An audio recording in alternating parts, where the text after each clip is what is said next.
दोस्तों, मोदी शाह लगातार इस बात को लेकर टेंशन में है कि लगातार एनडीए के तमाम सहयोगी बगावती तेवर दिखा रहे हैं। इन सब के बीच योगी आदित्यनाथ अलग खेल कर रहे हैं और केशव प्रसाद मौर्य तो नाराज है ही है, बगावत करने पर उतारू हैं। लेकिन योगी आदित्यनाथ ने एक ऐसी नेता से मुलाकात कर ली थी जो केशव प्रसाद मौर्य के लिए विकल्प के तौर पर देखी जा रही थी। योगी आदित्यनाथ को लगा कि देखिए मैंने आगे बढ़कर क्या काम कर दिया, लेकिन अब उसी नेता से जुड़ी हुई, उनकी ही पार्टी से जुड़ा हुआ एक ऐसा फैसला आ गया है जिसके बाद सवाल उठने लगे हैं कि क्या उस नेता पर कार्रवाई या उस नेता की पार्टी की बड़ी नेता पर कार्रवाई इसलिए करवाई जा रही है कि वो योगी आदित्यनाथ के करीब ना आ पाए?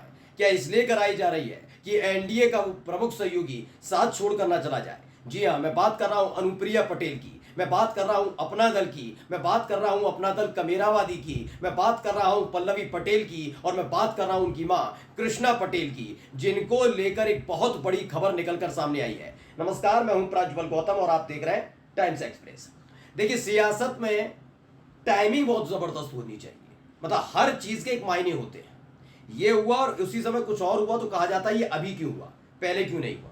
याद करिएगा, संसद सत्र चलने ही वाला था और उससे एक दिन पहले ही या फिर सुबह ही सुबह एक वीडियो सामने आती है, वो मणिपुर से निकली थी, आपने देखी होगी हैवानियत वाली वीडियो।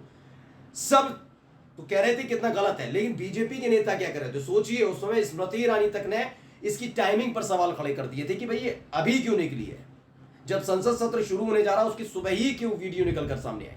मोदी जी नहीं जा पाए थे, तो ऐसी ही टाइमिंग पर सवाल मैं खड़ा कर रहा हूं। क्यों? क्योंकि याद करिएगा, एक और संसद के अंदर हुआ था मामला, जब राहुल गांधी ने अडानी और मोदी जी की एक तस्वीर चार्टेड प्लेन में बैठी हुई तस्वीर को लहरा दिया था। उसके बाद मुश्किल 5 या 10 दिन के भीतर ही राहुल गांधी के खिलाफ गुजरात की कोर्ट ने आदेश सुनाया, दोषी पाए गए। 24 घंटे में ओम बिरला साहब ने उनकी संसद सदस्यता खत्म कर दी, उनका बंगला छीन लिया गया। वो बात अलग है, सुप्रीम कोर्ट ने कान थे तो पूरे सम्मान के साथ राहुल गांधी की संसद सदस्यता और उनका सरकारी बंगला लौटाना पड़ा था। अब ऐसा ही एक मसला निकलकर सामने आ रहा है। हाल ही में सबको पता है कि पल्लवी पटेल, जिन्होंने सिराथू से केशव प्रसाद मौर्य को हराया था, फिलहाल समाजवादी पार्टी की विधायक हैं, उन्होंने अभी मुलाकात कर ली थी योगी आदित्यनाथ से। सब ये बात के कयास लगा रहे थे कि पल्लवी पटेल बीजेपी में आ सकती हैं, योगी आदित्यनाथ उन्हें केशव प्रसाद मौर्य के विकल्प के तौर पर देख रहे हैं। इससे दो बातें थी, एक तो केशव प्रसाद मौर्य की धार कम कर दी जाएगी, दूसरा अनुप्रिया पटेल जो डंके की चोट पर योगी आदित्यनाथ का विरोध कर रही हैं और एनडीए से एग्जिट के लिए तैयारी बैठी हैं, उनको भी एक करारा झटका लगेगा। दोनों को ही सबक सिखा देंगे योगी आदित्यनाथ, ये उन्होंने सोचा था। लेकिन ये सब सपना पूरा योगी बाबा का हो पाता उससे पहले एक मामला निकलकर सामने। पहले खबर पढ़िए, एनडीटीवी की खबर है, लिखा है केंद्रीय मंत्री अनुप्रिया पटेल की मां के खिलाफ चार्जशीट दाखिल, 2 बच्चों की मौत से जुड़ा है मामला। खबर क्या है, पहले थोड़ी खबर मैं आपको बता देता हूं। इसमें बताया गया है, इंस्पेक्टर आरोल अखिलेश पाल ने बताया कि जांच में स्कूल की प्रिंसिपल दीपा निगम और प्रबंधक कृष्णा पटेल भी 304A लापरवाही से मौत हो जाने की आरोपी पाई गई है। पुलिस ने इन दोनों के खिलाफ भी जांच पूरी कर कोर्ट में पूरक चार्जशीट दाखिल कर दी है। अब दोनों कोर्ट में अपना पक्ष रखेंगे, ये पूरी कहानी बताई गई। एक मामला हुआ था, चूंकि स्कूल चलता है सोनीलाल पटेल के नाम से, उस स्कूल की देखरेख करने वाली यही है प्रबंधक कृष्णा पटेल। सोनीलाल पटेल की जो पत्नी है उनका नाम है कृष्णा पटेल, इनकी 2 बेटियां हैं, एक का नाम है पल्लवी पटेल और दूसरी का नाम है अनुप्रिया पटेल।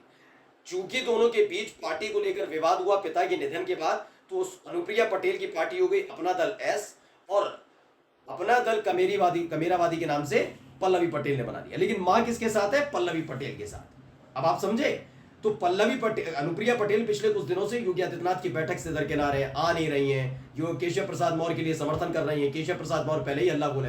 तो योगी आदित्यनाथ ने पल्लवी पटेल से मुलाकात की थी। पहले वो खबर भी मैं आपको थोड़ी सी दिखा देता हूं, पढ़िए। यूपी में और बढ़ेगा सियासी पारा, टीवी9 छापा, सीएम योगी से मिली पल्लवी पटेल, निशाने पर केशव या बहन प्रिया अनुप्रिया। अब इस खबर को मैंने आपको दिखाई दिया था कि कैसे करके अनुप्रिया पटेल की बगावत को खत्म करने के लिए जाना है, चली जाए, लेकिन उनकी ही समाज से आने वाली, उनके ही परिवार की सोनीलाल पटेल की बेटी को, दूसरी बेटी को योगी आदित्यनाथ लाना चाह रहे थे। ये पूरा खेल सेट कर दिया गया था। अब टाइमिंग की जो मैं बात कर रहा हूं, सोचिए, ये मुलाकात होती है, उस मुलाकात के 48 घंटे के भीतर एक चार्जशीट दाखिल कर दी जाती है, जिसमें पल्लवी पटेल जो योगी आदित्यनाथ से मिलकर आई है, उनकी मां कृष्णा पटेल, चूंकि पल्लवी पटेल और कृष्णा पटेल साथ हैं, अनुप्रिया पटेल और कृष्णा पटेल जो मां बेटी में विवाद है, तो पल्लवी पटेल को कमजोर करने के लिए यह सब किया गया है। क्या एक ऐसी छवि बनाने का काम किया गया है कि पल्लवी पटेल अगर अब आना भी चाहे तो योगी आदित्यनाथ तो उन्हें ना ला पाए, क्योंकि पूरा का पूरा मसला बच्चों की सुरक्षा, उनकी जान से जुड़ा हुआ है।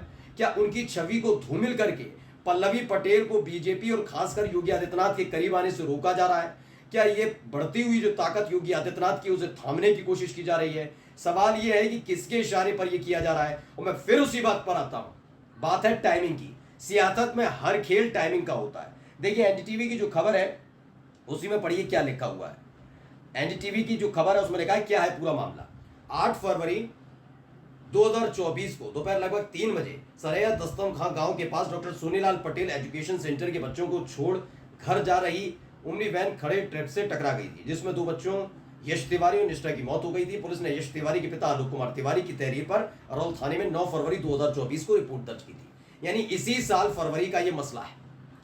मार्च हो गई, अप्रैल हो गया, मई हो गई, जून हो गया और अब जुलाई के बिल्कुल आखिर में। सवाल यह है कि ये 5-6 महीने जो बीते, इन 5-6 महीने में कोई बहुत बड़ी तैयारी या बहुत जबरदस्त तरीके से नहीं देखा गया।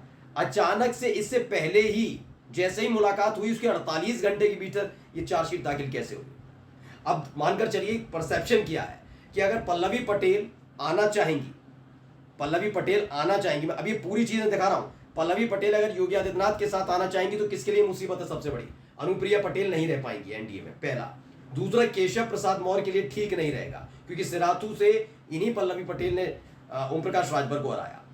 अभी हाल ही में आपको याद होगा, एक दिन पहले ही मैंने आपको खबर दिखाई। सोचिए, मैं बता रहा हूं कि केशव प्रसाद मौर्य पुलिस के आला अधिकारियों से मुलाकात करते हैं। एक बैठक होती है जिसकी तस्वीर देखिए, तस्वीर भी दिखा रहा हूं, दिख गई?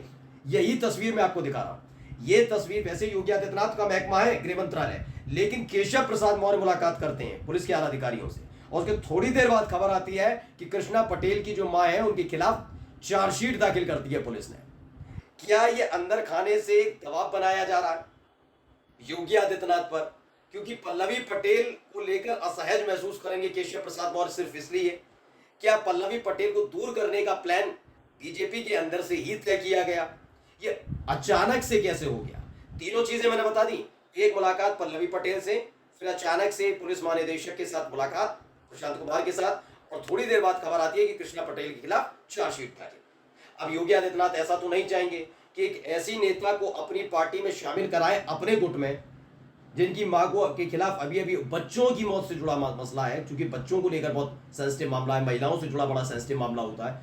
तो ऐसे मामले में क्या कृष्णा पटेल की बेटी पल्लवी पटेल, क्योंकि पल्लवी पटेल आएंगी तो कृष्णा पटेल भी बीजेपी में आ जाएंगी, उनकी पार्टी कोलिजन करेगी योगी के आने पर, तो क्या एक मानसिक दबाव, एक नैतिकता वाला दबाव योगी आदित्यनाथ पर पड़ेगा? ये तमाम चीजें जाननी बहुत जरूरी है। कुल मिलाकर योगी आदित्यनाथ को बड़ा झटका लगा है। नमस्कार।